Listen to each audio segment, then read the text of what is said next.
Hello everyone, and welcome to part 2 of Blitz Brigade Easter egg hunting. Today we are going to be taking a look at Cathedral and Malta Fort. However, before we jump right into it, I would like to make just a couple corrections from the first episode, and also provide a little bit more supporting evidence.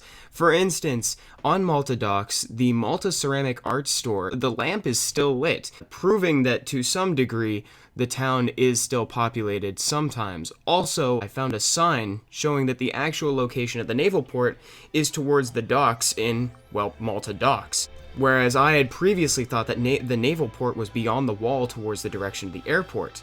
And now, let's piece together the map. So let me just get this out of the way. I'm going to deal with Cathedral later. I'm not too sure where it fits into the grand scheme of things. So I'm going to put it in the upper right hand corner and deal with it later. Next, on to the easy one. Ufo Crash Site is going to be the southernmost point of the map because we learned from the newspaper that it's the Antarctic. It's the daily Antarctic newspaper, so that means it's the southernmost point of the world. Next up, Malta Docks is actually in a different location than I thought it was going to be, and that can be proven by Malta Fort. Malta Fort is positioned like so on the map, with the airport facing north. Malta Docks, meanwhile, is actually flipped upside down, so that the bottom part, the actual port, is facing towards the north. This is supported because we saw the airplane fly towards the southern end, towards the docks, when leaving the airport.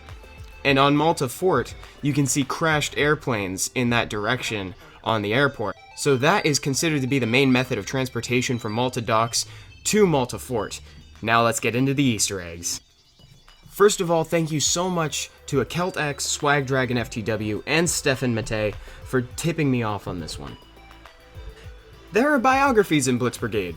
I knew it, more than likely we all knew it, but I don't know how many of us have actually read them before. I, for one, have never read them prior to this.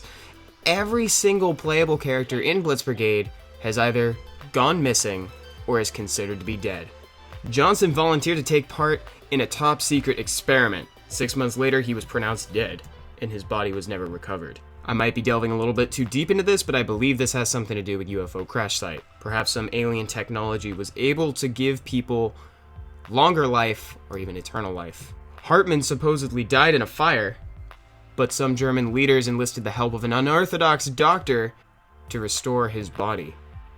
Aldo Arts was a doctor who had an obsession with the occult, and unconventional experiments led to his incarceration. Although a prince called on his services because he had supposedly discovered the secret of everlasting life. And I'm sure aliens would be very interesting to that sort of gentleman. More eccentricities and missing in action reports. Every single one of them went missing and was perhaps given the opportunity to come back to life or regain new life through the use of technology discovered at Ufo Crash Site or in occult experiments from Aldo Arts. Now let's go ahead and hop into Cathedral. There isn't a whole lot relating to aliens, the future technology, or even some of the other mysteries that we've seen in Blitz Brigade lying within Cathedral. However, we do see a little bit more insight into one of the characters. As you walk around, you can notice that there are crypts labeled Morai, a Latin word for death or to die. Many of the crypts in the map are labeled with the skull and crossbones and the word Morai. However, in this circle of crypts surrounding a fountain, out of the 5 shown, only one of them is marked with the skull and crossbones and the word Morai. The others, however, are marked with a phoenix, rising from the ashes. You see, this, ladies and gentlemen, is where Aldo Arts were given permission to take corpses for his experiments. Perhaps they're the corpses of the heroes we play as in-game, or they may just be subjects he was going to be using for his occult experiments. This is what I meant when I said insight on one character. This is a mine for Aldo Arts. Thanks again to the people who left comments. I was also looking at the gravestones for insight on the map. The only thing that I could find written on the gravestones at the moment are the letters FAM_the. These are the only words that I saw on any of the gravestones, so if any of you know what this means, please let me know in the comments section, and I will give you a shout out in the next video. Speaking of shout outs, I'd also like to give a shout out to the Gaming Reaper. I apologize it took me so long to do so, but here we go in the Easter egg video. So shout out to the Gaming Reaper. Thank you for watching as always. Moving on.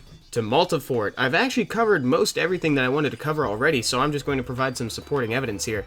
Here we are walking around the airport, and as you can see, there are some crashed airplanes in the direction that we were assuming, so that means that they were coming from Malta Docks Airport. Malta Fort is actually an island. That's all. It is not connected to Malta Docks. The only way to access Malta Fort from Malta Docks is using the naval port and approaching from the south or using the airport. Here we see some propaganda from the Axis side saying, "We can do it, and are you doing all you can?" Slightly a bit less manipulative than the Allies side. Here we have another minefield existing next to a village.